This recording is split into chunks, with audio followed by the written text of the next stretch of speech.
The date is December 11th, 2012, and it is Tell Me Tuesday here on your daily dose of D&D. Hey guys, my name is MadMat1Cow, and I am here with your daily dose of D&D. It is Tell Me Tuesday, the day where I get to do all role players' dreams of being able to tell people about their characters. Today, for my character, I'm talking about Ryltar, who's a very fun character. In the campaign that he was in, it was our first, soiree? Doesn't quite sound sortie? Something like that. One of those S-type words. One of our first attempts at the Essential system. And we were a level 4 party, and our DM had instructed us to take only characters and feats and stuff from the Essentials book. And so I was looking around, and I picked up a hunter, which looked pretty cool, because you got to shoot a bunch of arrows, and oh yeah, it was pretty cool. And so I made up a drow hunter named Ryltar, who had his weapon hidden and would make it appear, and he just, was able to fire off like up to 9 shots as an at-will with his crossbow if people were clustered close enough together. And it was just really cool. And in that campaign, it was kind of fun. People didn't trust me, but they never do. I think we had someone doing one of the executioner assassins, and he was like on my side.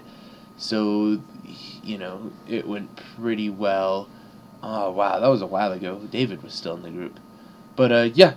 No, we had a couple of evil people in the party and a couple of good people in the party, and we had to go do this quest to, I don't know, there's some ice temple thing of a guy we had to shut down or something. And so we ended up sledding down a hill, and that was fun. I remember that. And Paul, as an executioner, was poisoning everything that he could get his hands on. But Ryltar was just kind of, one of the things I wanted to do with him is I didn't want him to lie. I wanted him to deceive, most certainly, but I did not want him to lie. And so he had the opportunity after, we fought our way through this big castle thing. There was this white dragon that I don't think we had to fight. I think we were able to talk away out of that encounter. But there was, we had a choice of passageways. Everyone, there was a scream from down the left, and all of these heroic people went off running down it. And I'm like, I'm not a heroic person. I'm going to go and see what's in the other room. And it was a room full of frozen soldiers. And so while everyone was over there fighting someone who screamed, who turned out to be a trap or something, I was, systematically butchering every single one of these frozen soldiers. I think I got an enchanted rapier out of it, and I moved the bodies around so that as far as my nature check could tell, it looked like a dragon had come. The young dragon that we had seen before had come and torn the bodies apart and thrown them everywhere. So when I came back to the group, they're like, "What'd you find over there?" I was able to say, "No one alive. It looks like, as far as I can tell, it looks like a dragon came and killed everybody." They're like, "He's lying." And I'm like, "No, I'm not. As far as my character's able to tell, that's what it looks like." And so I was able to sneak past to the roleplay instead of a bluff check. So I wasn't technically lying, because we were using it slightly wrong. But anyway, that's not important. What's important was it was a very fun character to play. I drew a picture of him. I don't have it available, but there will be a link down below, right above where you guys will put comments, if you would, please. And yeah, I did this picture, and, because he's a drow up on the surface, he wears this thin veil of gauze over his face to keep the sun from burning his eyes out. If I had to make him again, I don't think I'm going to make him as a hunter.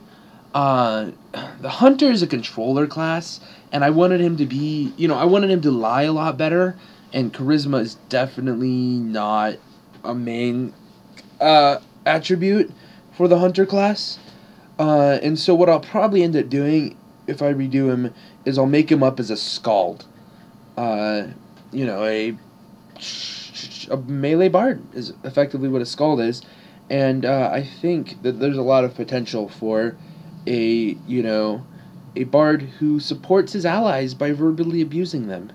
and I think that might be the direction that I take Ryltar in next. But he's a lot of fun to play, and I might have to do it sometime. Welcome to the DM's Corner today. It's Tell Me Tuesday here at the DM's Corner, where I tell you about stuff that I've done in my campaigns. We've done the overviews of all 3 of the D&D campaigns that I've done, so now I'm going to focus on a macroscopic detail on 1 or 2 of the things. And one of the things from my Epic Tier campaign that I really like the concept of is the Temple of All Gods.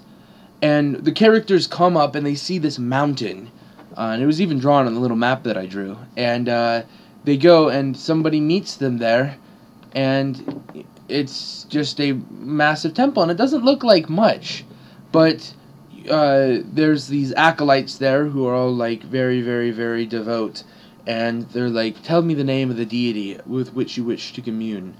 And, you know, Tanith, being Tanith, was like, take me to Tempest. And the acolyte bows and starts walking away, and Tanith follows. And the acolyte makes like 2 or 3 turns, and suddenly, you know, they're on a different part. It's a what would you call it? It's a quantum temple. It contains all possible deities in here, and these acolytes are trained to be able to find it. And so when you open the door, there is a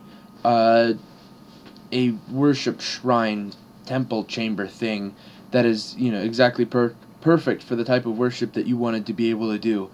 And you go in and you do your worshiping, and then when you leave, you stand outside the door and you ring the little bell, and another acolyte will come and fetch you, because otherwise you're going to be lost there forever. It was a pretty interesting concept, and I might do more with it in the future. I'm not entirely sure. It was a convenient concept. You know, someone, you know, it's supposedly, what would you call it? Neutral ground for the deities, because everyone's equally worshipped there. And if you piss off one person, it's going to piss off everybody. And so, you know, everyone was supposed to keep their hands off of it. Yeah, I might do more with it in the future. It was really interesting, though. I had one of our players decided to go to the Shrine of Orcus and defile it a little bit.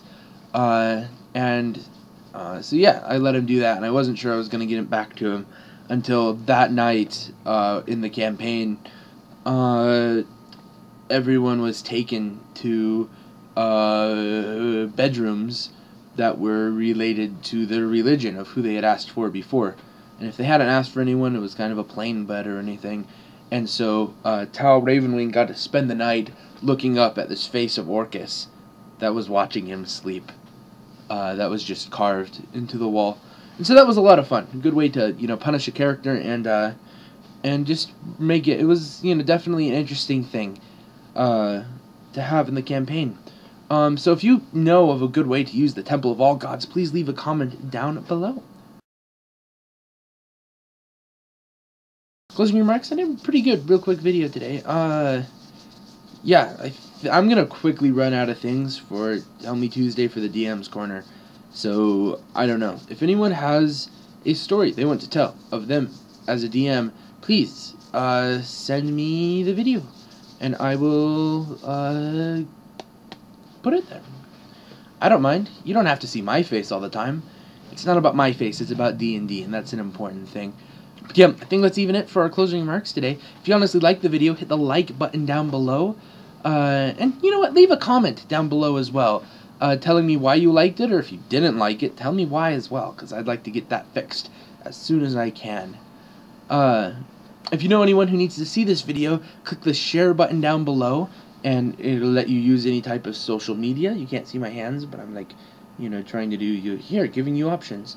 You can use those types of social media to be able to pass it, or you can do the old school way, go up to the address bar up top, or on some keyboards hit Alt-D, and it'll take you right up there, and grab that link and pass it to whoever you want to, however you would want to do such a thing. And if you like getting a daily dose of D&D, click on the subscribe button, whether it's above or below or wherever they put it. And every day, I will come to your YouTube subscription box like a quiet little acolyte who waits patiently for you to do your communing with your chosen deity. My name is Mad Matt Wankow. This has been your daily dose of D&D. Stay online, and I will see you guys next time.